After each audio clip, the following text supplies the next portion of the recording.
Monday, a day after the Super Bowl. I hope you survive. If the team didn't win, you got to get over it. Okay, get over it and celebrate the other team, okay?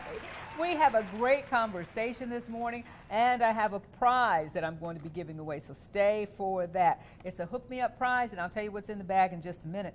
But first, we have Miss Shira Cash with us of River Road Elementary School. You may have seen some of the publicity, okay, because her teaching skills and habits are getting the attention of people in the education realm, not only here but in other places. So we have to have this conversation, okay? Thanks for being with us. Thank you for having me. You know, I'm going to start with, I had a very brief conversation with her. I said, what made you go into teaching? And you said originally it's because there was something that had always bothered you. Something happened bad in the classroom, huh? Well, it began kindergarten. I had this awful teacher. I know that sounds horrible for me to be calling another teacher awful, but this awful teacher that called me out for chewing gum, and I know that sounds pretty harmless, but it was made into a huge deal where she stuck it on the end of my nose and sort of put me in front of the students. So that sort of destroyed, you know, my future learning until in 9th grade. I had this awesome teacher that noticed, hey, this girl has potential. So in doing that, sort of he brought me out of my shell, and it was just like fabulous grades up to that point, horrible grades. He sort of hooked me, like with his love for learning, and sort of got me from there on. Okay, I'm going to go back too, because this is what we're going to talk about, how she used her experiences, formally teaching, and things that you just grow up with intrinsically. You said that when a teacher affected you in a negative way, it affected your desire to learn? Absolutely. I think, wow, you know, that is powerful. We've been given great tools. We can make or break a student with our words and what we do. So we have to be very, very careful about anything we say in the classroom. Wow. Well, let's show one of your classroom scenes, okay? And we're going to show you, having taken everything that she had become, she goes to school. She is now a teacher, and we have some inside the classroom pictures of you, and it's almost like an explosion of color and excitement. And when I first saw it, I thought that perhaps it was, well, these are students who are talking about what it takes to be a good teacher. She is already the best teacher in the world because she respects each other. Well, because she does pretty fun worksheets, and sometimes she does this thing called Free Time Fridays. They could give me candy every day after school and no homework. A polite teacher who likes her students. And here we go. This is your classroom at River Road. You know, Shira, when I saw this, the first thing I thought was, who in the world gave you permission to do that? I'm like, for you to ask for permission, that means you were passionate. Right, and that's one of the first things I asked for. When I went to River Road, before I was hired, I asked Mr. Bush, I said, you're going to let me set up my classroom the way I need to? And he was like, absolutely. Wow. Because it's so important. My previous school, I was in Oakland Park at Key Elementary, and I found my first year teaching, I grouped the students like they always tell you to group them, and I found out really quick that those kiddos needed more of a home atmosphere than a classroom atmosphere. Wow. And that's sort of how it came about. Now today it's called flexible seating, but back then it was Shira seating. Wow, so what is flexible seating? And let's say hello to some of our guests. Good morning, Timothy Gabriel. He's a local gospel artist. Awesome, awesome. Thank you so much for watching. Kanisha Williams, good morning. Do you guys have any questions? Will Santana, local photographer extraordinary, good morning. You guys, if you have any questions, because I know, Will, you have some kids. Timothy, you have kids. I'm not sure about Kanisha, but we all have questions for the teacher. So why does that work? Let's take a look at the inside that classroom again. Why does that work? Because when I was in school, it was prison regiment. It was 6 desks across, probably, and 6 desks down, and you didn't get out of your seat. So why is this effective? I think the biggest way it's effective, in my opinion, besides for active learners and students that like to move, it's like your dreamland. But the biggest thing that I find is You're relaxed in your atmosphere, you communicate more, and communication equals learning with your peers, because you'd much rather listen to a peer than your teacher. And that works? Absolutely. Wow. They will talk about what they're learning, and you know, I can get up there and say it all day long, but when they hear it from their friends, it's cooler. Oh. It's put into a new perspective. Wow. Is it hard to cross those barriers and get some of the teachers who've been doing it for maybe 30 years and they feel like they've had some success for you to say, hey, I like what you did, but will you try this too? Sometimes people are hesitant, but then I have other groups of teachers. I had some groups of teachers from Harris County come and visit. There was like 8 of them, and they just spent time in the classroom. They wanted to see it in motion. How does this work? We sometimes get out what I call pop-up tables. We do a lot of gaming and a lot of centers. I pretty much introduce the lesson, and then they take it from there and go for the deeper learning. Give me an example of maybe a student that you saw who came in who didn't adjust to the more formal, rigid structure without giving the name because of their privacy. Just a story that you saw someone to blossom. Well, I have a student in my classroom that he's a very active learner, and he's pretty much all over the place, and his favorite seat is the tire seat. He will go from being inside the tire with the cushion on top of him to on top of the cushion, but it just works for him because he's a student that the more he moves, the more he's able to learn. Wow. And he's, you know, went from failing grades to A's and B's. Just being able to move, you know, mom's noticed a difference. She said, wow, you know, this atmosphere is really working for him. And I can tell because he enjoys being in the space. And that's another thing. You walk into the room, you want to be there. Yes, it's like yes. it's a classroom, but it doesn't look like a classroom. Did you see that classroom in your head? How did it come together? Not at first. Now, my classroom is a continual, it's like a canvas. Okay. Continually, you know, I'm painting a new picture. Each year, I may try something different. This year, I added like a little sofa. And you can see the sofa there with the red background. Yes. I changed my pillows up to make it interesting, like the big thing is Star Wars.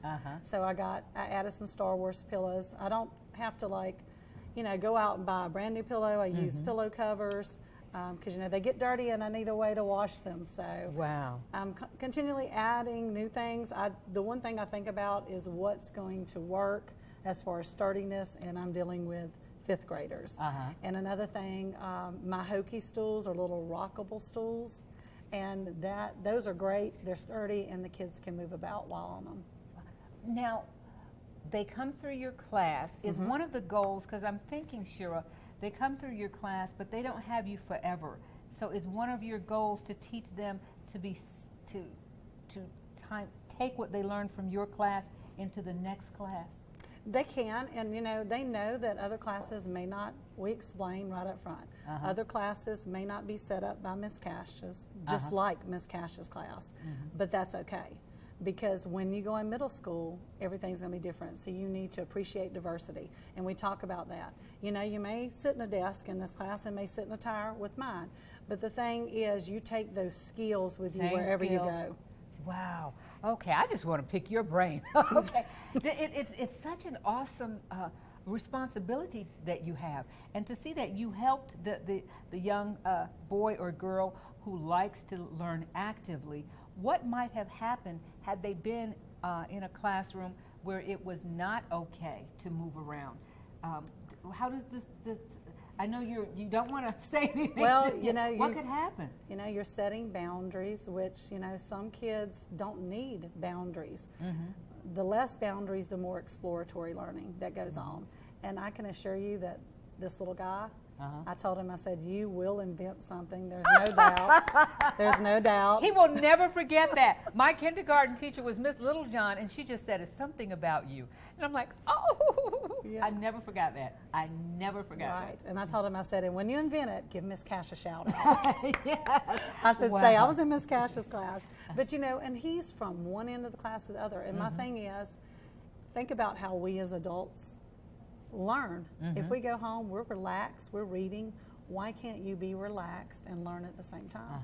You're laying back on your sofa, reading a book, enjoying reading, enjoy, conversations with people.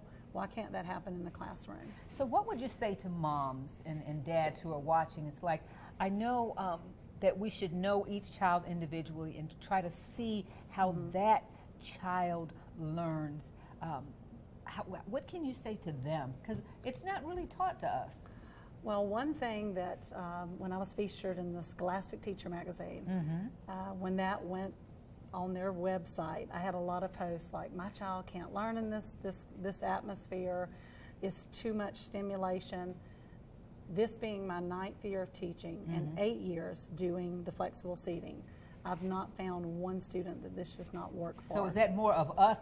I think it's more of you thinking like they're going to lose self-control in this space, but we talk about our goals day one in the classroom and our procedures, our daily procedures and our expectations. So as long as you have that down, I mean, you have rules in your home, rules in the classroom. You don't jump on the sofa.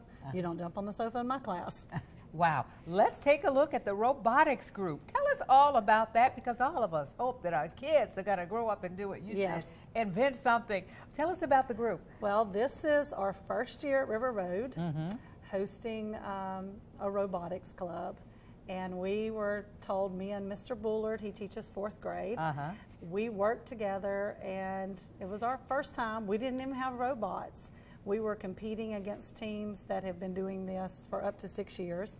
So we worked with Columbus High School, and we met at a middle school, and actually it was an abandoned middle school. We climbed through the window. Could that be Edgewood? I don't know. It's actually Marshall. Marshall, okay. We climbed through the window. Got in there. Yes, they showed us how to work on the robot. So we used a couple of their kits that were used, and pieces were missing, but that was okay. They eventually said, Charborough is one of our sponsors, said they would get us robot kits, and they got them to us.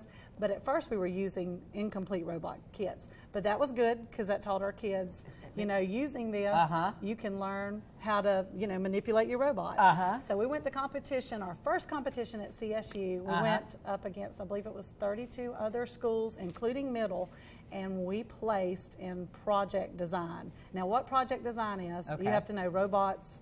There's 3 parts to our robotics club. First, you have to program the robot. Secondly, you learn core values, how to work with people.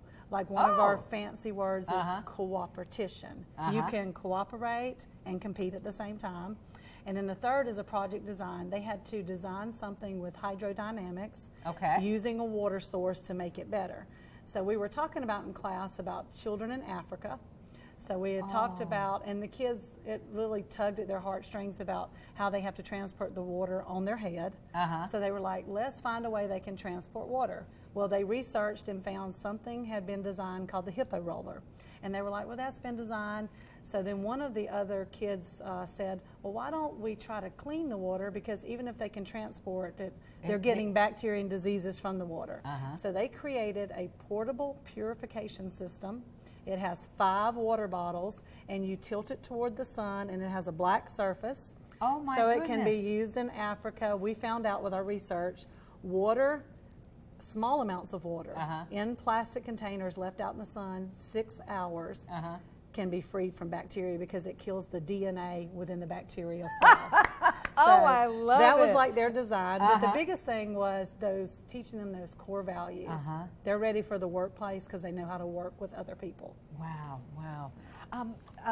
I just wish I could just get all the information I could out of her. A couple of things before we go. One of the biggest things my daughter is dealing with her 11-year-old is the distraction of the games. We did a study the other day that said, and you can tell me if you agree or not, because these studies, they're not from God. They might change, but you tell me what you think. It says students who stay on the games too long each day are actually more likely to be depressed or have anxiety because they're looking at people and things, I guess, that they'll never be, and they're living kind of in a different world for too long. Do you think that I think a couple of things. I think it does give you a false state of like friendship because they're they lack communication skills because they're, you know, constantly like on a phone or on a device. So they think they like have a true friendship, which they don't. And another thing with it, I think it sort of makes you go like your brain in so many different places. But that can be good for some kids. At the same time, it can be good for some kids. I try to use as much technology in the classroom as I can. We are limited being a Title I school, so we can be limited on technology.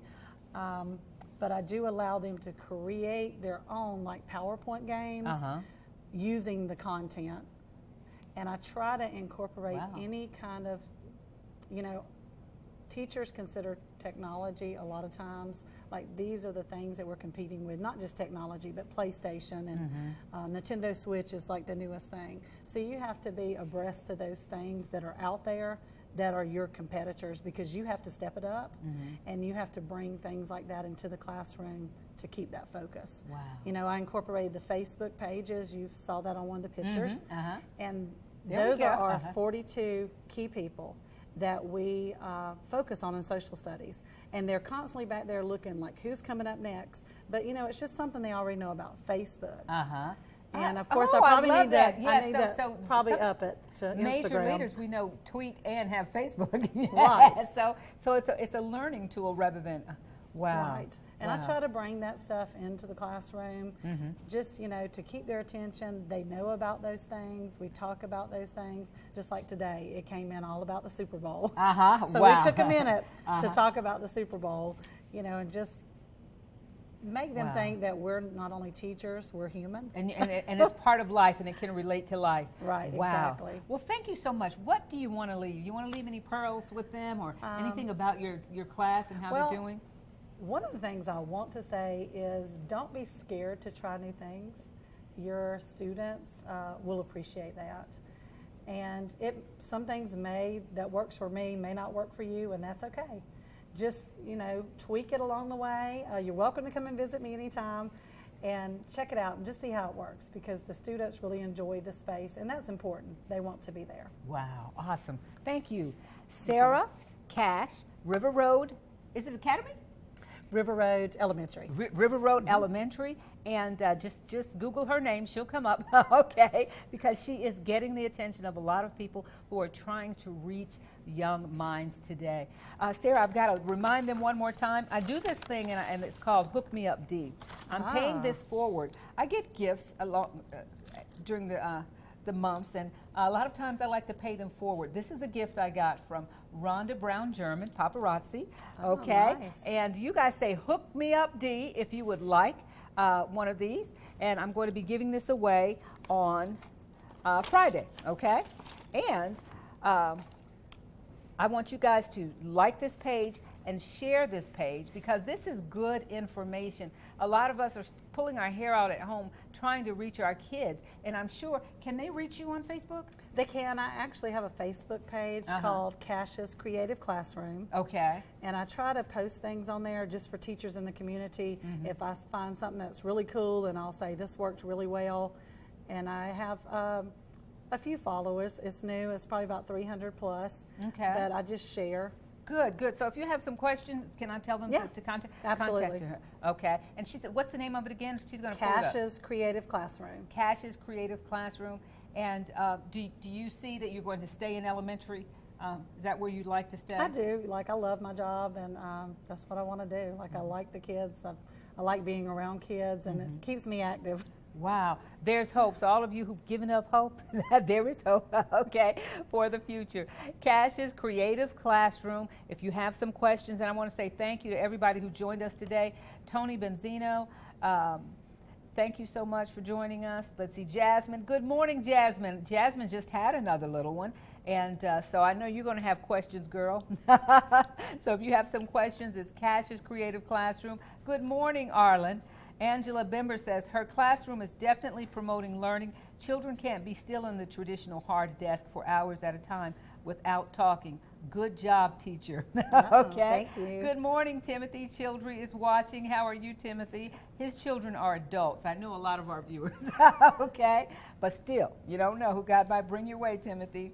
And thank you for watching, Kanisha and Will Santana, you guys. And don't forget to hook me up, Dee, if you would like to win the, it's black ice, I think she called it, with a silver colored beads. And we're going to be giving that away Friday. And don't forget, the Black Panther is coming up. I don't know. Have you heard about the Black Panther movie? I have No. not. Oh, girl. I know the Pink Panther. Okay. It's the hottest movie ever Oh, Marvel has put out. I need to get on that. And yes, your kids are going to hear about it. Oh, man, I wish I had some tickets. I'd give you a ticket for the classroom. But it's awesome, and it's the kind of thing you want your kids to watch because it's about good versus bad, evil Superheroes. versus good. Superheroes. I incorporate those. I have a lot of in my classroom. Well, darling, I'm going to be dressed as a superhero when I go to the movies. Okay. And we have some winners. Just scroll back and you'll see we have a couple of winners. Scroll back on this page. They're going to the movies with me too. We'll see you tomorrow. And don't forget Cash's Creative Classroom. That's it, right? Right. Okay. On Facebook if you have any questions. We'll see you tomorrow.